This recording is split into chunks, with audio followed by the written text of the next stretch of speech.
احنا النهاردة وصلنا على إندونيسيا. My life revolved around coffee, so everything I did was depending on coffee.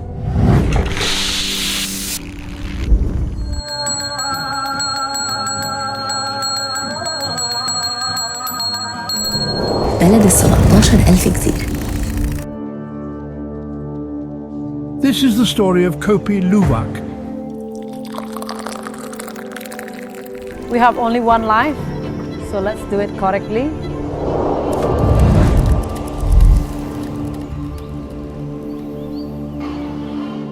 A coffee that takes a rather unusual route to your morning cup. Originating from the lush landscapes of Indonesia.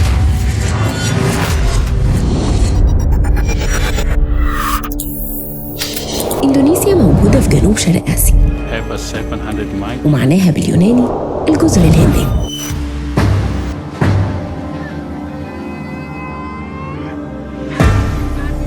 سبب تسميتها بإندونيسيا بيرجع للعدد الكبير جدا من الجزر اللي موجودة فيها، وعايش فيها 280 مليون شخص، فبتعتبر رابع أكبر دولة من حيث عدد السكان.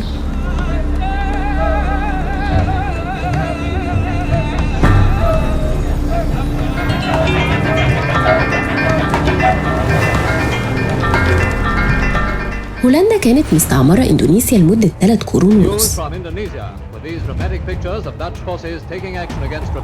لكنها حصلت على الاستقلال بعد الحرب العالمية الثانية. وغير كده إندونيسيا من أكتر دول العالم تعرضاً للزلازل والبراكين، وده لأنها بتبقى موجودة ضمن منطقة الحزام الناري، ودي اللي اتكلمنا عنها بالتفصيل لما سافرنا اليابان.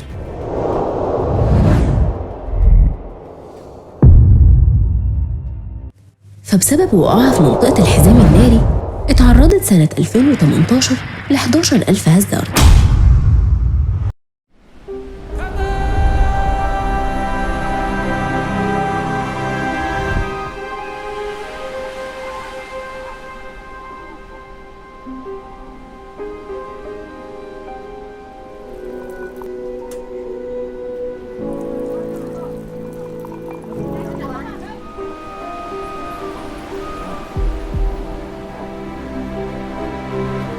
وصلنا على جاكرتا، عاصمة إندونيسيا وأكبر مدينة فيها.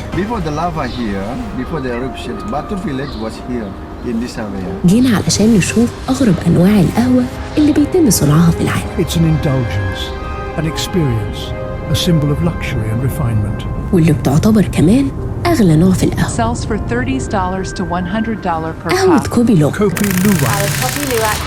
Kopi Luwak. The name Kopi Luwak itself is a testament to its history. القهوة بتعتبر أشهر المشروبات في العالم، وبالرغم من الأنواع الكتيرة والأسعار المختلفة، لكن كل واحد مننا بيشربها بالطريقة اللي بيحبها. ففي اللي بيشربها اسبريسو أو ميكياتو أو كابتشينو أو كمان قهوة تركي، ودي من أشهر طرق شرب القهوة اللي عندنا في مصر، وفي ناس كتير مدمنينها وما تقدرش تعيش من غيرها، لدرجة إن الإحصائيات بتقول إن مصر بتستورد 70,000 طن من البن سنوياً، وده معدل مش عالي. لكن عمرك سمعت عن أغلى قهوة في العالم؟ وإزاي أصلاً بتتعمل؟ In the digestive system of a civet cat.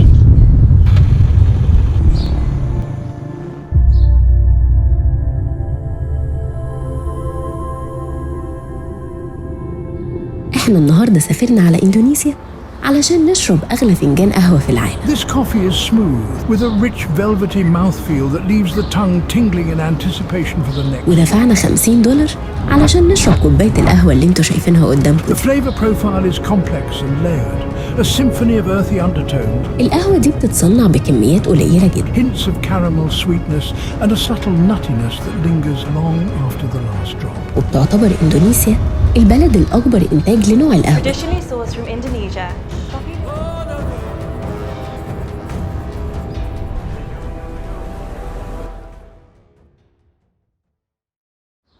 Indonesia bagi saya adalah tempat yang terindah. فبتنتج سنويا حوالي 500 كيلو جرام، وبتعتبر أكبر بلد بتنتج.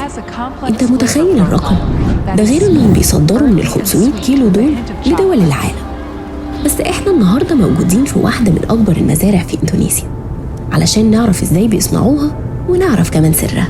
The special thing there is the lava is not coming in that area.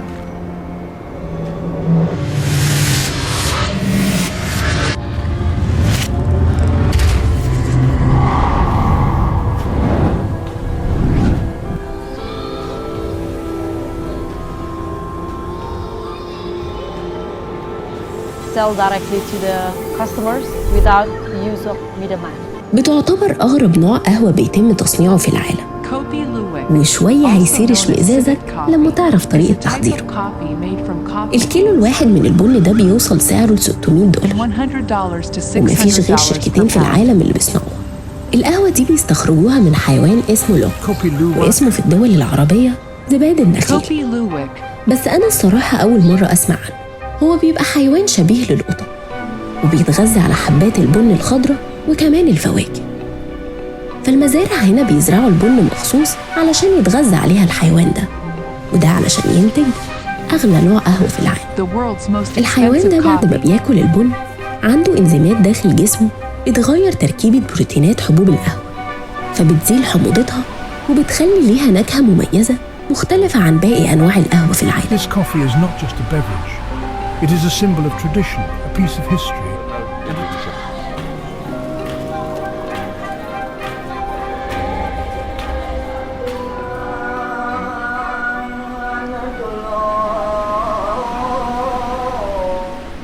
If you have something sensitive, you will feel the energy. بعد ما بيهضم الحبوب بتخرج من فضلاته على شكل قوالب صغيرة زي ما احنا شايفين كده. يعني أغلى قهوة في العالم بتستخرج من فضلات الحيوان ده. طعمها مختلف فعلا وريحتها مختلفة، بس ما تستاهلش $50. العامل بيقول إنها بتتقدم في أغلى المطاعم والفنادق، وطبقة معينة بس من الناس هي اللي بتشربها. بس الصراحة عمري ما شربت قهوة طعمها مميز كده، تحس فيها طعم من الكريز. وبيقولوا إنهم بياخدوا القوالب دي، أو بمعنى أصح الفضلات، وبيفضلوا يغسلوا فيها لمدة كبيرة، وبعدين بيحمصوها على نار هادية، ودي بطريقة خاصة جدا لحد ما بتوصل للون الأسود أو للون حبة البن اللي احنا عارفينه، وبعدين بيطحنوها يدويا لحد ما بتخلص وبتبقى جاهزة للشرب. فبتعتبر الأغلى في العالم علشان ندرة وجودها. وفي ناس كتير في إندونيسيا بدأوا يربوا الحيوان ده لأنهم عارفين إن ده استثمار كويس جدا. حتى الصين بدأت تربي آلاف الحيوانات من نوع لوك، وده علشان ينتجوا نوع القهوة دي، وده طبعا علشان يسدوا الطلب المتزايد عليها عالميا ويحققوا أرباح خيالية منها، وده لأنهم عارفين إن ده استثمار كويس جدا. وبتعتبر أشهر أنواع القهوة في إندونيسيا هي قهوة الكوبي لوك.